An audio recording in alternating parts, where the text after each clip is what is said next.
भगवान शिव एक ऐसे आशुतोष और डरदानी हैं कि दुनिया में और सारे के सारे देवता तो वस्तु पर प्रसन्न होते हैं।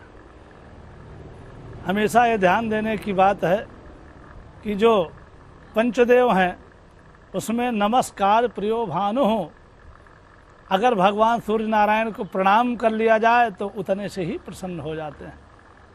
और जलधारा प्रियो हरहा, भगवान शंकर पर केवल एक लोटा जल डाल दिया जाए तो उतने से ही प्रसन्न हो जाते हैं। अलंकार प्रियो विष्णु हो, भगवान विष्णु को जितना सजाया जाए, खूब अलंकृत किया जाए आभूषणों से, वस्त्रों से, तो उतने ही वो प्रसन्न होते हैं। अलंकार प्रियो विष्णु। लेकिन चौथे देवता हैं जिनको हम लोग ब्राह्मण कहते हैं, महीषुर कहा जाता है। तुलसीदास बाबा ने लिखा, ब्राह्मण प्रथम धरती के देवता हैं, बंदों प्रथम महीषुर चरना, धरती के प्रत्यक्ष देवता हैं। तो वो ब्राह्मण देवता कैसे प्रसन्न होते हैं? ब्राह्मणा भोजन प्रिया, बढ़िया भोजन किसी को करा दिया जाए तो जहाँ जहाँ भी जाता है वो जाते हुए चार गांव में बदवाह क्या सुंदर भोजन कराया, क्या सुंदर व्यवस्था किया था। ब्राह्मणा भोजन प्रिया, प्रत्यक्ष देवता होते हैं। प्रसंग ये चल रहा था कि भगवान शिव केवल जलधारा से प्रिय हो जाते हैं, जलधारा मात्र से प्रसन्न हो जाने वाले हैं। और देवता तो वस्तु से प्रसन्न होते।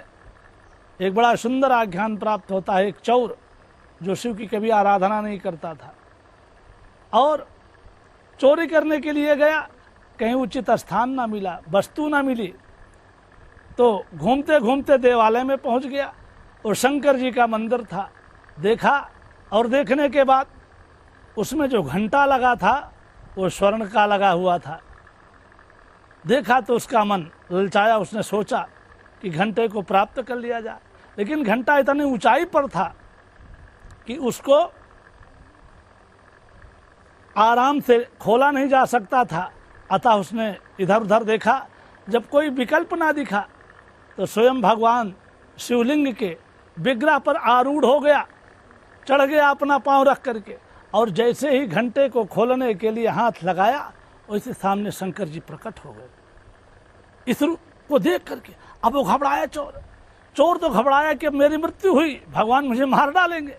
लेकिन भगवान शंकर ने कहा, वाह, कोई दुनिया में फूल चढ़ाता है, पैसा चढ़ाता है, पत्र चढ़ाता है, पुष्प चढ़ाता है, तुम तो मेरे एक ऐसे बढ़िया आराधक हुए कि अपना शरीर ही हमको चढ़ा दिए।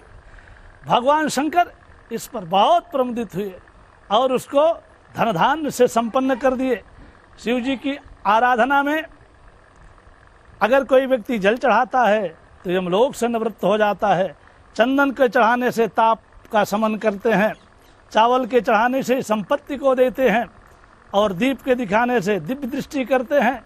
भगवान शिव की आराधना में क्या क्या वस्तु चढ़ाने के क्या क्या परिणाम प्राप्त होते हैं, शिव पुराण में बड़े विस्तार से इसका वर्णन है।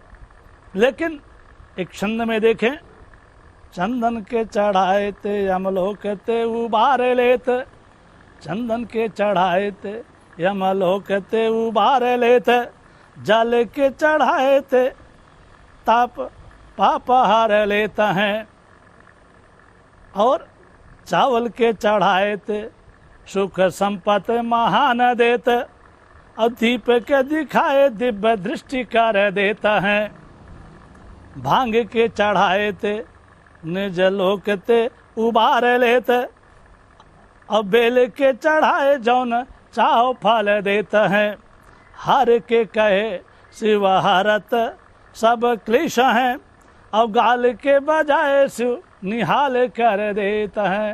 हर हर महादेव।